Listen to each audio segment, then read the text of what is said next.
Salut à tous, c'est Lunaris. Aujourd'hui, le test du Samebike M20.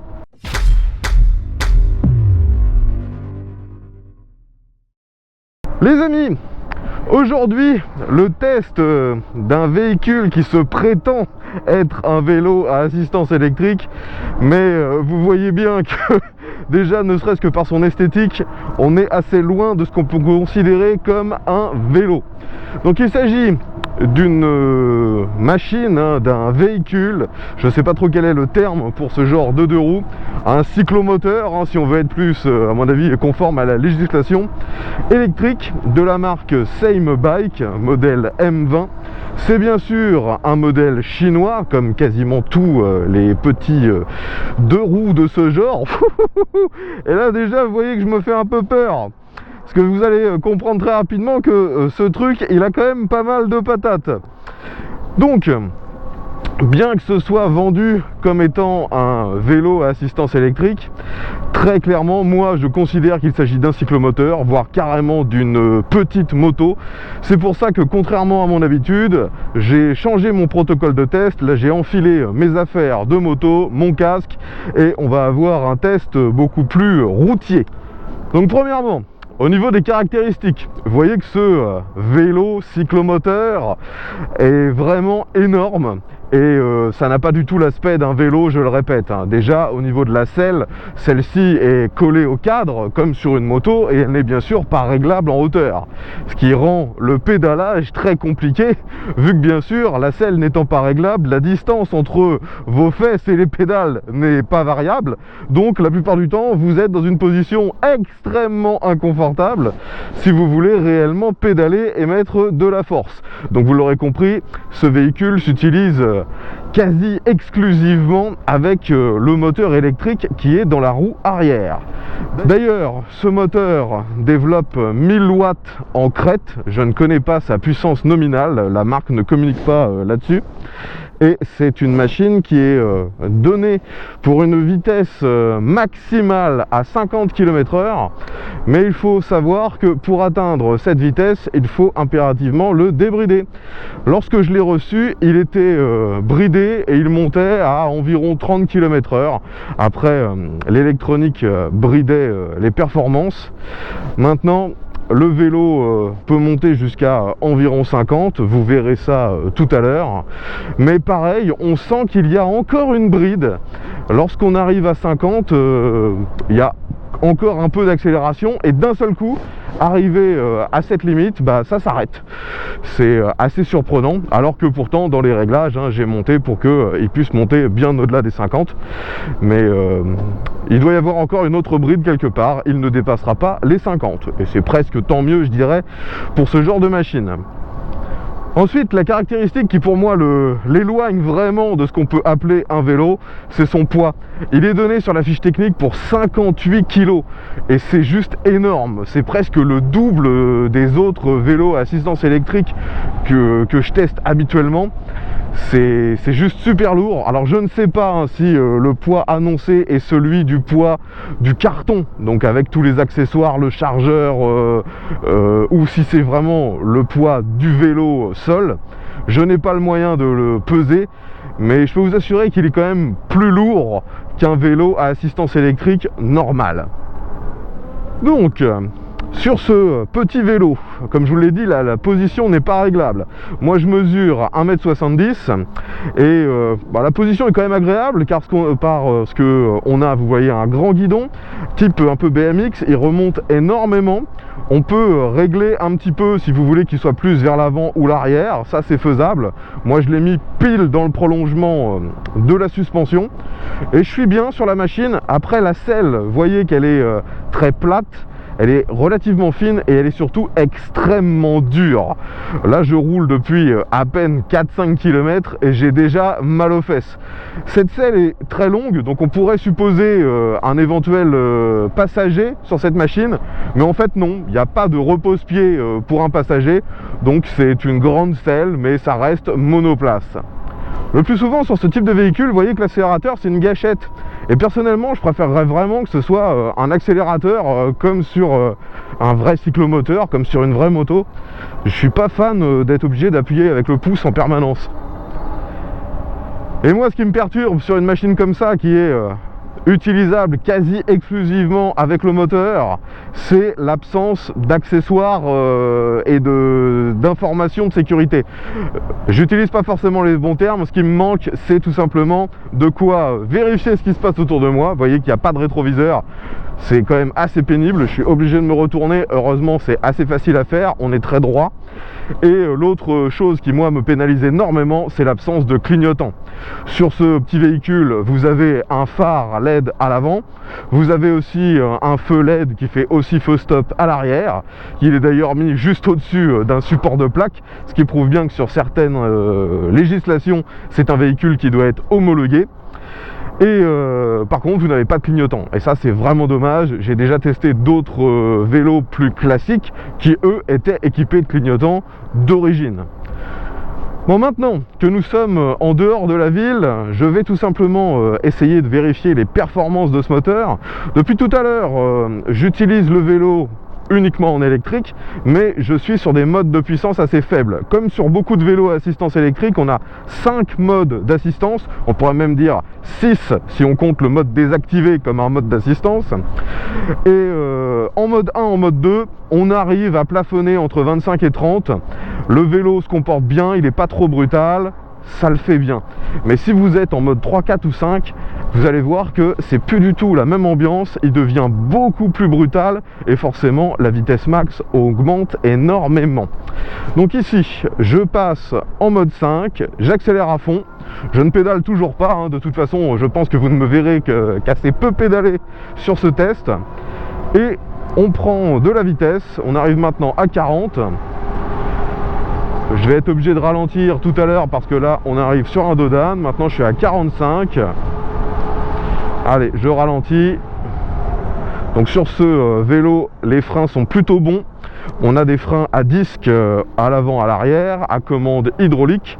Je crois que c'est le même matériel que ce que j'avais pu avoir sur le, comment il s'appelait, le Beast, le Ado Beast. Et franchement, les freins sont excellents. Là, vous voyez que j'ai de nouveau accéléré. On arrive assez rapidement à 45 km/h. Et franchement, c'est plutôt pas mal. Parce que moi, je suis lourd. Je pèse 100 kg. Et vous voyez que sans faire le moindre effort, hein, on maintient le 45 sans problème. Donc je me doute que quelqu'un d'un tout petit peu plus léger que moi prendrait le 50 sans difficulté. Après, il faut juste se souvenir que arrivé à 49, vous avez une bride, vous ne dépasserez pas en fait le 50. Concernant l'alimentation de ce moteur, vous voyez qu'on a une batterie qui prend la forme d'un réservoir de carburant. Il est d'ailleurs placé au même endroit. Cette batterie a une capacité de 18 ampères-heure, ce qui est annoncé par le constructeur comme pouvant délivrer 60 km en tout électrique et 75 ou 90, je sais plus, si on pédale un peu. Mais comme je vous l'ai dit, ce vélo n'est clairement pas conçu pour que vous pédaliez. J'arrive sur un dos d'âne, je ralentis, les freins sont toujours aussi bons.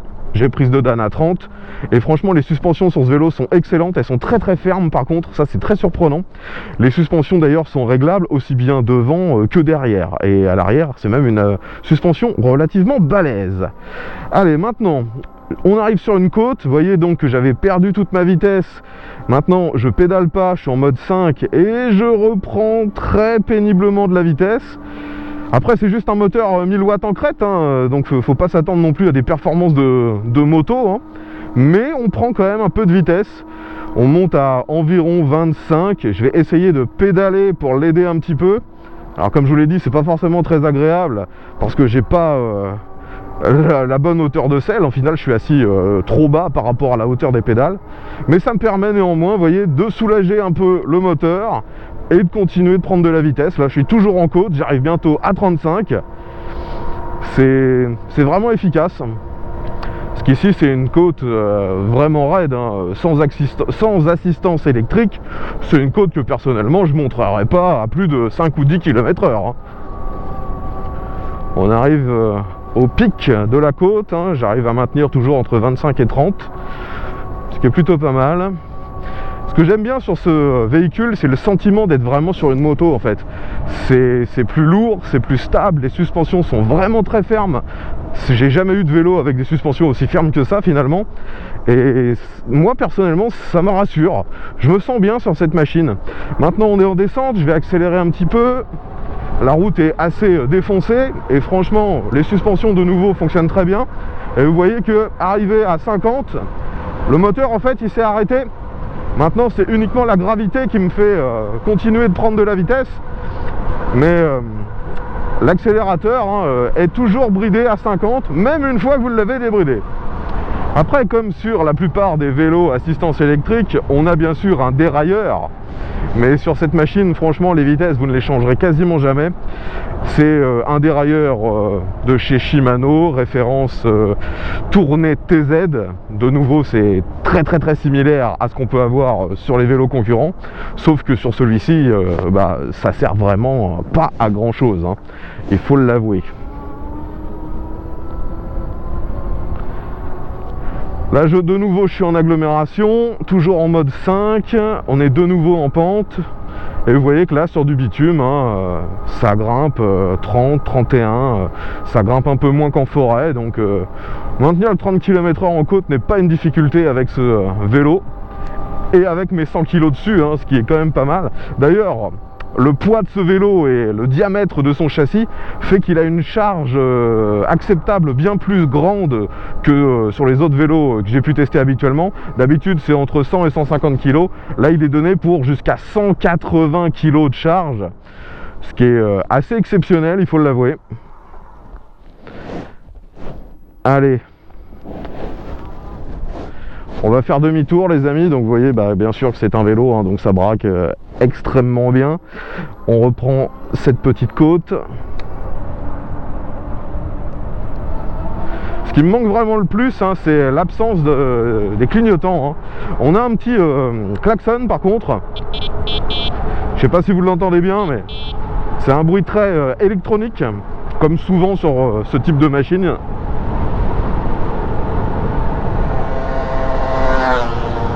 Là vous voyez, je viens de croiser un 50 cm3 thermique et en termes de gabarit il me dit bonjour, parce que on se ressemble, alors que en fait on n'est pas du tout dans les mêmes catégories de performance. Après légalement, je le répète, ce vélo assistance électrique devrait être considéré comme un cyclomoteur. Donc pour l'utiliser sur route, vous devriez être équipé comme moi actuellement, donc avec casque, gants et bien sûr plaque d'immatriculation, carte grise, assurance. Aujourd'hui, je me permets de le tester très brièvement, mais logiquement avec ce genre de machine, il faut plutôt faire profil bas, car vous êtes instantanément catalogué comme cyclo. De nouveau une rue vraiment en mauvais état, et la suspension, certains vont trouver ça désagréable parce que trop ferme. Moi à l'inverse, je trouve ça vraiment pas mal. C'est vraiment adapté quand on va un peu vite sur route. Après je pense vraiment que si vous êtes en forêt, ça peut être trop ferme. Mais de nouveau, je ne pense pas vraiment que ce vélo a été conçu pour faire du tout-terrain. Toujours garder à l'esprit qu'il s'agit au final d'un cyclomoteur électrique déguisé en vélo. Les pédales ne servent pas à grand chose. On se retrouve finalement avec à peu près la même utilité des pédales sur celui-ci qu'à l'époque sur une 103 ou un Solex. C'est vraiment quand vous n'avez pas le choix qu'il faudra utiliser les pédales. Concernant les commandes et le tableau de bord, de nouveau c'est très similaire aux vélos concurrents. Sur la gauche il y a bien sûr l'accélérateur, et c'est vrai que c'est placé à gauche, c'est assez surprenant, d'habitude il est plutôt à droite.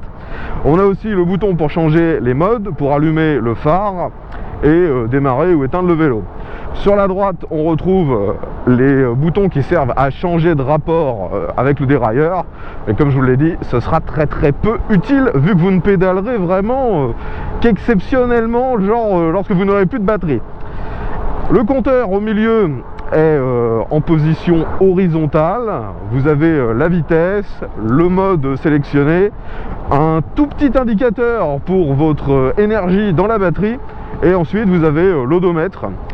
Ce qui me gêne un peu finalement, c'est que cet écran est très très grand, mais 90% de ce qu'il affiche est totalement inutile. J'aurais aimé avoir des informations beaucoup plus précises concernant la puissance, la batterie, la tension, la charge, et malheureusement tout ça, c'est pas forcément mis en avant. Alors ici, nous arrivons sur un petit chemin de terre, voyons comment ça se comporte. Allez, avance. Ah, là le problème de nouveau, c'est que la selle n'est pas du tout à la bonne hauteur, donc pour aider le moteur avec les pédales c'est très compliqué. Il faut se mettre debout en danseuse, on peut pas rester assis.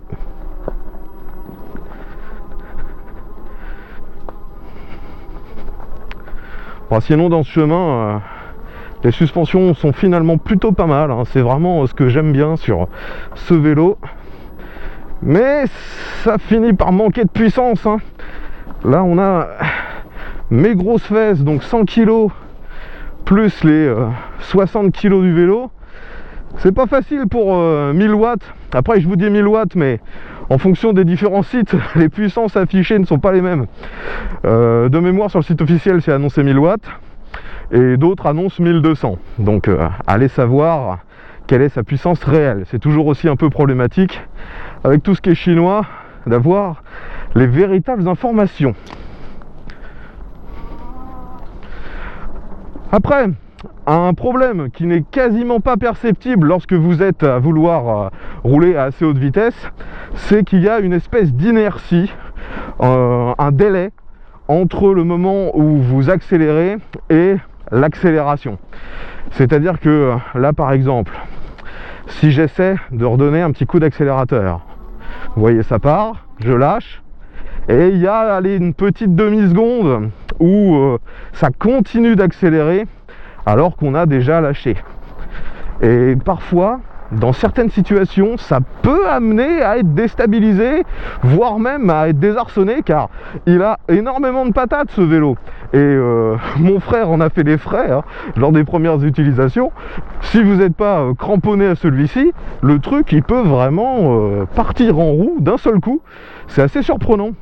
Il n'y a pas de capteur de couple, hein, vu qu'on pédale jamais, mais quand on se met à pédaler, vous voyez que c'est un capteur de pédalage, mais pareil, il est un peu long. C'est à prendre en compte. Donc tout à l'heure, souvenez-vous, en tout début de vidéo, j'ai perdu un peu le contrôle, parce que je me suis mis à réaccélérer, alors que j'avais le bras tendu pour indiquer mon changement de direction. Et justement, c'est là pour moi un des problèmes. C'est comme je vous l'ai dit, il est un peu brutal. Donc si vous êtes en mode 3, 4, 5, que vous lâchez la moitié du guidon et que vous accélérez, il va partir d'un seul coup. Vous risquez d'être déstabilisé, de guidonner, voire de vous foutre par terre. Donc de nouveau, hein, gardez bien à l'esprit que il faut être plutôt raisonnable dans les situations un peu compliquées avec ce vélo. Maintenant, le dernier paramètre, combien coûte cette machine? Eh bien actuellement elle est vendue sur le site de Same Bike pour 1600 ou 1700 euros. J'avoue que je sais plus s'il y a toujours les codes promo. C'est une machine donc qui finalement par rapport à ses caractéristiques a un rapport qualité-prix qui est plutôt intéressant. Maintenant moi je ne peux pas me permettre de vous le conseiller, car si vous l'utilisez sur route comme je suis en train de le faire, finalement vous êtes totalement dans l'illégalité. Moi je le fais uniquement pour tester le produit, je ne prendrai pas le risque de l'utiliser au quotidien. Si vous tombez sur la gendarmerie, instantanément on va vous demander mais qu'est-ce que vous faites avec ça? Pourquoi vous n'avez pas de casque? Pourquoi il n'y a pas de plaque? Pourquoi il n'y a pas de clignotant? C'est à garder en tête, hein. En France, logiquement, vous devriez avoir la même configuration que sur un cyclomoteur, hein. Ce n'est pas vraiment un vélo à assistance électrique. Enfin voilà les amis, je pense maintenant avoir fait le tour des caractéristiques de ce Same Bike M20. Si vous avez des questions, l'espace commentaire est là pour ça. Et même chose, si vous avez déjà essayé ce produit ou d'autres similaires, donnez-nous votre retour d'expérience, ce sera grandement apprécié. Je vous remercie d'avoir regardé ce test dans son intégralité.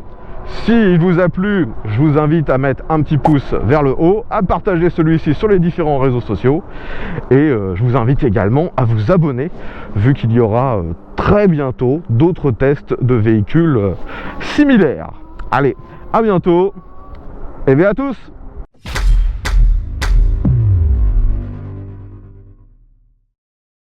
Vu que la batterie est placée en position haute comme un réservoir, vous pouvez voir qu'il y a au milieu du cadre un espace qui sert de rangement. Alors il n'est pas gigantesque ce rangement, mais ça peut néanmoins être assez pratique au quotidien.